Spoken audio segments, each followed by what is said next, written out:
जल में आप बेल का पत्ता भी आप डाल सकते हैं। मैंने आपको आज ही बोला है इस जल में गुलाब के फूल की फुनियाँ डाल लें तो घर में धन। माँ को स्नान कराते समय बेल की पत्तियां डाल लें और आप गुलाब पंखुड़ियां डाल करके फिर माता को आप स्नान कराएं। ये कराने के बाद एक कटोरी में पंचामृत बना ले। पंचामृत में दूध, ध्यान रखना गर्म दूध, उठा हुआ दूध कभी भी किसी भी देवी देवता पर नहीं डाला जाता। उसमें आप गौ माता का कच्चा दूध रात्रि को रख दीजिए फ्रिज वगैरह में, वो खराब नहीं होता है। तो उससे आप भगवान को, मैया को आप स्नान कराइए उससे। तो पंचामृत, दूध ले लें, दही ले लें, घी ले लें और शहद ले लें और चीनी, ये चीज़ें एक कटोरी में मिला लें। ये पांचों चीज अमृत होती है। दूध अमृत है, दूध से नहलाने पर वंश वृद्धि बढ़ती है। दही पूरी दुनिया में सम्मान दे देता है। घी पैसे को शराब और जुए पर खर्च नहीं होने देता। शहद दुश्मन को भी अपना बना देता है और चीनी निष्कामता जीवन में लेकर के आती है। ये पांचों चीजों को पद्म पुराण में पांचों चीजों की बहुत बड़ी महिमा का वर्णन किया। मैंने कई बार वीडियो भी डाली है इसके लिए। तो ये पांचों चीजें, एक बात मैं और आपको बता दूं, इससे अलग अलग नहलाने का भी विधान है। दूध से नहलाते हैं उससे 100 गुना ज्यादा नहाने का दही का प्रभाव है।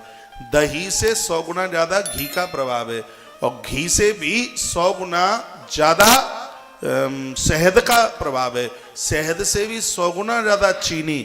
और ये पांचों चीजें हैं, इन पांचों के बाद में इससे भी 100 गुना और ज्यादा उसका प्रभाव है। जहां पानी में चंदन मिला करके उसको करदुर्त स्नान कहते हैं, फिर देवता को या देवी को नहलाया जाता है। वो भी अभी मैं आपको विधि पूर्वक वर्णित कर रहा हूं। तो या तो आप पांचों चीजों से अलग अलग नहलाएं। इसमें इतना ध्यान दीजिए, जैसे दूध से आपने नहलाया तो फिर पानी डालें, दही से नहलाया फिर जल डालें, घी से नहलाया फिर जल डालें, शहद से नहलाया फिर जल डालें, चीनी से नहलाया उसके बाद फिर जल डालें और फिर पांचों चीजों को इकट्ठा मिला लीजिए।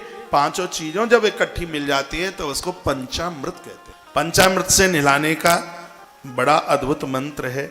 उस मंत्र के साथ में स्नान करा दें। मैं मंत्र बोले देता हूं। पंच नद्यः सरस्वती मपि यंत्र सस्रोतशः।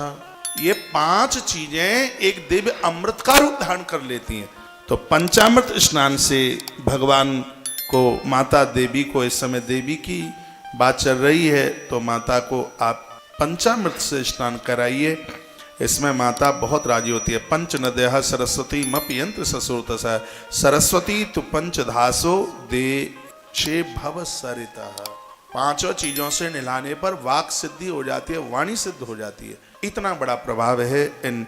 ओम श्री महाकाली महालक्ष्मी महासरस्वती स्वरूपाणी त्रिगुणात्मिकायै दुर्गा देवी पंचामृत स्नानम समर्पयामि। पंचामृत से स्नान करा दिया। उसके बाद में फिर शुद्ध जल से स्नान कराइए। ओम सुधबालः सर्वसुधबालो मणिबालस्त आस्वना सेता सेताक्षरुणस्ते रुद्राय पशुपतये करणायामा अवलिप्ता रुद्रा नवो रूपाय पारजन्याः। ये सब मंत्र हमें याद है, फिर भी मैं नीचे किताब की तरफ देखता हूँ। इसलिए देखता हूँ जिससे आपके हृदय में ये बात बैठ जाए कि महाराज प्रमाणित बात कर रहा है, इसलिए मैं किताब की तरफ देखना। तो ये सब हमें 26 साल हो गई हैं, पानी की तरह सब कंठ हो गई हैं सब चीजें, लेकिन फिर भी मेरे सामने ग्रंथ है, ये देखो। और ये पूजा का पूरा विधान इस समय मैं आपसे श्रीमद् देवी भागवत से चर्चा कर रहा हूं। ये देख लो ग्रंथ, इस पर देवी भागवत लिखा हुआ है। पूरा का पूरा जो माँ की पूजा का विधान है ये श्रीमद् देवी भागवत से आपसे चर्चा की जा रही है। इसलिए सब बातें बहुत प्रमाणित हैं।